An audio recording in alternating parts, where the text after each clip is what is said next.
Piracy died in 2013.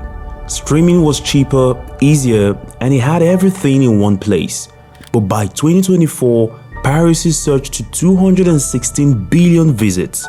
That's 26 times the population of Earth. What the hell happened?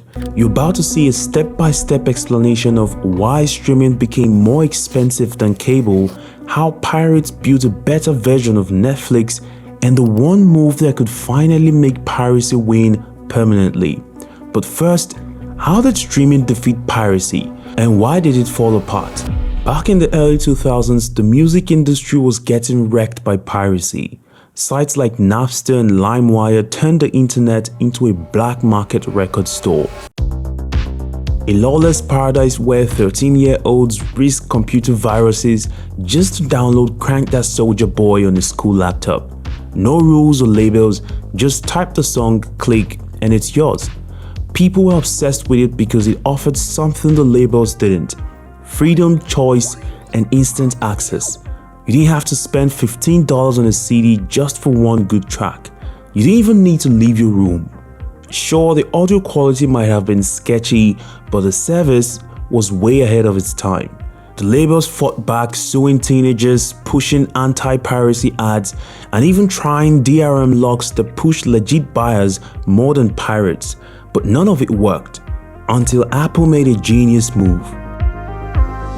In 2003, Apple launched iTunes, selling songs for 99 cents.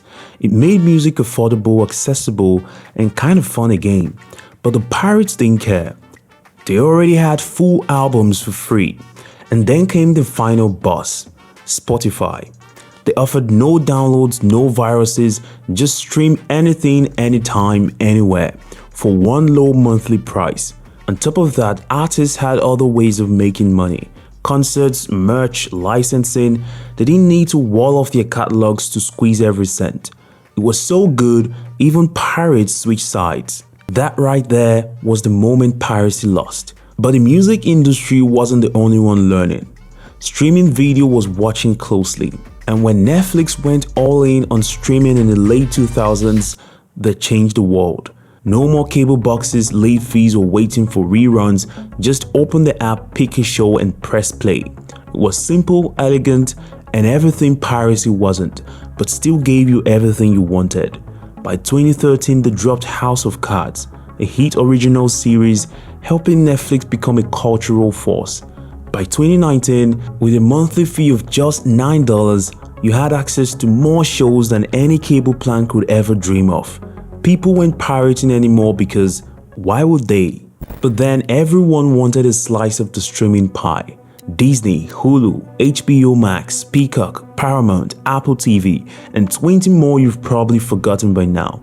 Suddenly, your favorite shows were scattered like puzzle pieces across a dozen paywalls. Unlike music, where Spotify and Apple Music basically have the same songs, the video world was total chaos. If you want to watch The Office, go to Peacock, Stranger Things only on Netflix, Game of Thrones Max, The Mandalorian Disney Plus, and sports, good luck remembering your password to football.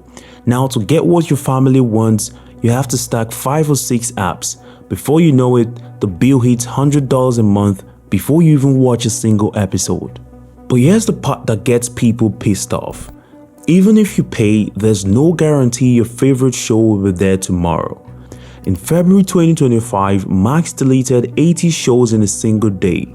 That includes entire series, documentaries, even stuff they made themselves. Take Batgirl for example, a $90 million film deleted before it even premiered. Westworld, despite winning Emmys and costing $10 million per episode, cancelled and erased. Even Amazon has been caught removing purchased titles. That's right, you paid for it and they still took it away. But why? Because deleting shows help companies save money. They don't have to keep paying actors and writers, and they can even claim the loss on their taxes. This tactic is called content impairment. But the real question here is, if a show can disappear tomorrow, why pay for it? That question opened a can of worms, because it turns out streaming platforms like Netflix don't even own the shows they host. They just borrow them from studios like Paramount, Universal, and Warner Brothers. And when the licensing deals expire, poof, they're gone. So when studios saw just how fast streaming was growing and how much power Netflix was building, they wanted in. This is the moment the real streaming wars began. By 2015, the streaming wars was simple. It was all about who's got the best shows and who's got the rights to those shows. But then it got messy. If you've ever tried watching The Bear on Disney Plus in Australia, you'll find out you can't. Same app and subscription, but the show just doesn't appear. Why? Because the studios had a light bulb moment. They figured instead of licensing their best shows to Netflix, they could just start their own streaming service and keep everything. And this move changed the game. Warner pulled HBO stuff for Max. Disney pulled Marvel for Disney Plus. NBC Universal pulled The Office for Peacock. And just like that, everything started disappearing from Netflix. So what did Netflix do? They just started making their own content. Netflix originals, Hulu originals, Disney originals, Prime originals. And that's because if you own the content, you don't need to beg for the rights. Makes sense, right? Wrong. Let me show you what happens when everyone tries to become a content studio. Netflix is set to spend $18 billion on content this year. That's almost Jamaica's entire economy. And what is it buying them? Another season of Stranger Things starring kids who now look old enough to pay taxes. No shade, just facts.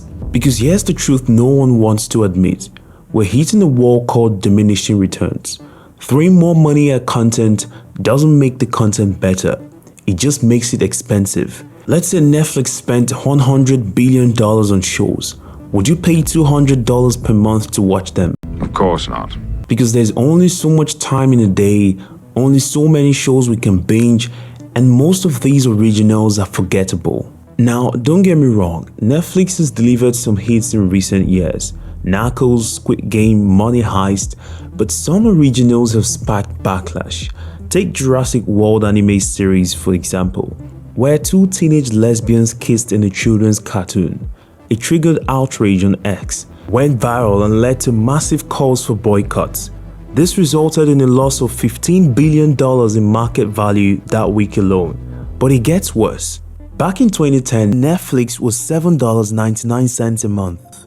But today, it's $17.49 for standard, Disney Plus ad-free is $19, and Max Premium plan now costs $21.